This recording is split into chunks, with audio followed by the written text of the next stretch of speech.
यही कहा जा रहा, आओ एक ऐसे मूल मंत्र की तरफ, आओ एक ऐसे कलमे की तरफ जो हमारे और तुम्हारे दरमियान बराबर है। अनअबुदुल्लाह, वो ये कि हम एक ही अल्लाह की इबादत करेंगे, उसके अलावा किसी की इबादत नहीं करेंगे। और क्या है बराबर, वला मुशरिक बिही शैआ, और हम अल्लाह के साथ किसी को शरीक नहीं ठहराएंगे, शिर्क नहीं करेंगे।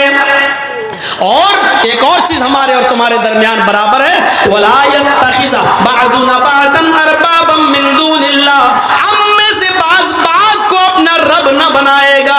हमारे और तुम्हारे सबका रब एक ही है, हम लोग हर किसी को अपना माबूद, अपना रब नहीं बनाएंगे। ये कुरान करीम ने क्लियर कर दिया कि सबका कलमा एक था और हर नबी यही दावत लेके आया था कि अल्लाह के अलावा हम किसी और की इबादत नहीं करेंगे।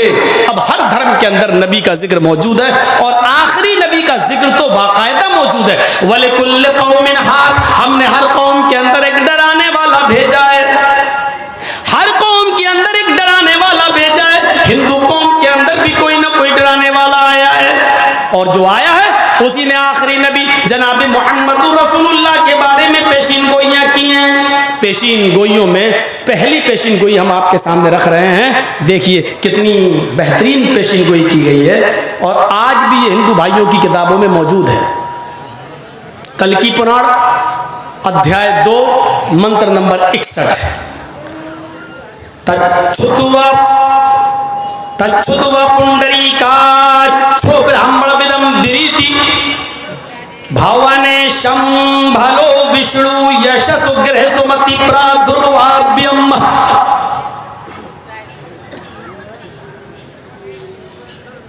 द्वादशो में शुक्ल पक्ष से माधवे मासी माधियम। पहले 2 मंत्र पे चलो फिर और आगे देखते हैं। पुंडरीकाक्ष ने बताया, पुंडरीकाक्षो तच्छुतुवा पुंडरीकाक्षो ब्रह्म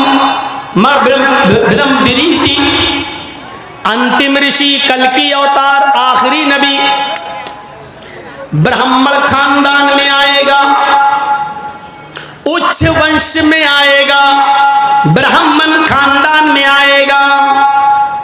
एक जगह यहां जलसा कर रहा था तो एक आदमी खड़ा होकर कहने लगा, ये मौलवी को भगाओ, ये मोहम्मद सल्लल्लाहु अलैहि वसल्लम को कह रहा आखिरी नबी को ब्राह्मण खानदान में आएगा, ये कैसा मौलवी है, ब्राह्मण बता रहा।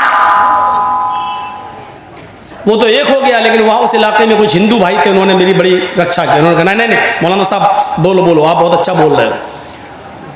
हिंदू की समझ में आ रहा है, मुसलमान की समझ में नहीं आ रहा है।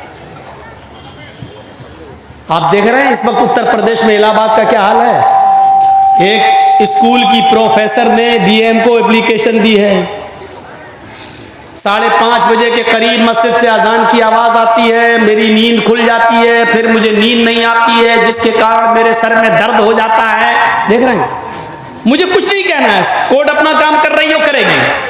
जो हुक्म होगा वो सबके लिए लागू होगा, नहीं होगा तो किसी के लिए नहीं होगा। कोर्ट अपना काम कर रही है, प्रशासन अपना काम कर रहा है। मुझे सिर्फ बताना इतना, अजान की आवाज सुनकर गैर मुस्लिमों की आंखें खुल रही हैं, उनकी नींद चौंक रही है, वो बेचैन हो रही हैं। लेकिन अफसोस की बात यह है कि जिनके लिए अजान दी जा रही है उनकी आंखें नहीं खुल रही हैं और वो घोड़ा बेच बेच के सो रहे हैं।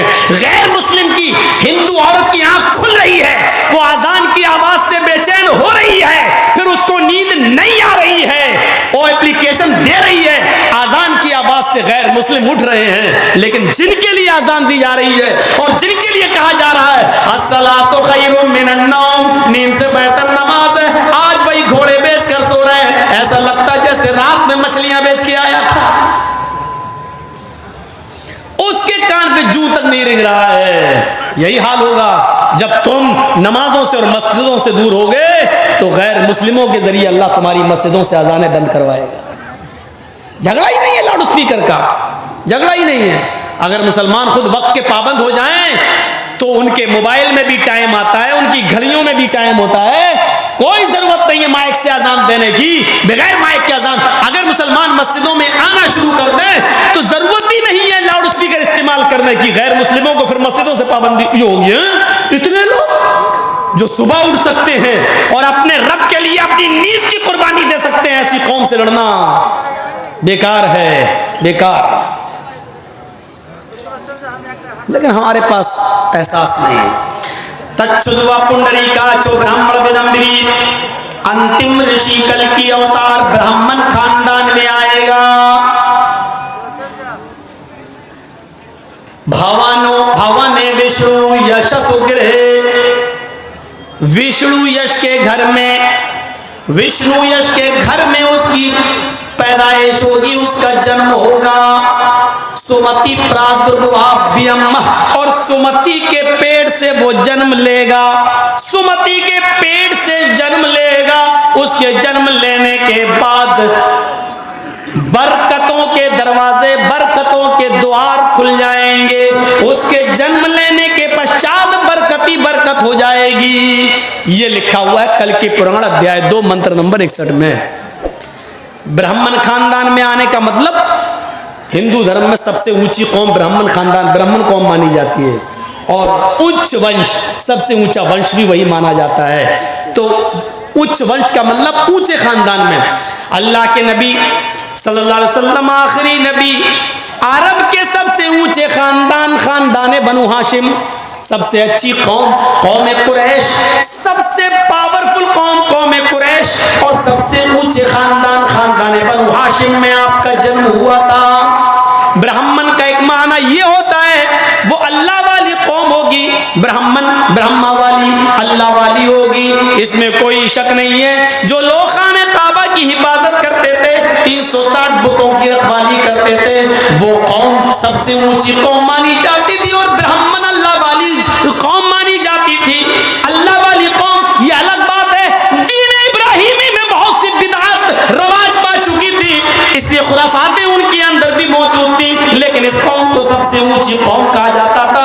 और अल्लाह वाली कौम उसी ब्राह्मण कौम के अंदर, उसी अल्लाह वाली कौम के अंदर, उसी कौम कुरैश के अंदर जनाब मोहम्मद रसूलुल्लाह का जन्म हुआ। विष्णु यश ग्रह, विष्णु यश के घर में आएंगे। बाप का नाम बता दिया, वो घर किसका होगा? विष्णु यश। बाप का नाम क्या होगा? विष्णु यश। विष्णु अल्लाह के नामों में से एक नाम है। ब्रह्मा, विष्णु, शिव, ये अल्लाह के 3 नाम हिंदू धर्म में भी बताए गए। ब्रह्मा, विष्णु, शिव। ब्रह्मा ब्रह्मांड का रचयिता और रचनाकार बनाने वाला, दूसरा नाम उसका विष्णु, और तीसरा नाम शिव। विष्णु पैदा करने वाला, पालने वाला, और शिव मारने वाला। ये हिंदू धर्म के अंदर भी बताया गया। तो विष्णु अल्लाह के नामों में से एक नाम, और यश के माना भक्त। विष्णु यश, अल्लाह का भक्त। विष्णु अल्लाह का नाम, यश मानी बंदा, विष्णु यश अल्लाह का बंदा। मोहम्मद रसूलुल्लाह के बाप का क्या नाम था? अब्दुल्ला। क्या मतलब हुआ? अल्लाह का बंदा। मैं पूछ रहा हूं क्या मतलब हुआ? तो अब्दुल्ला।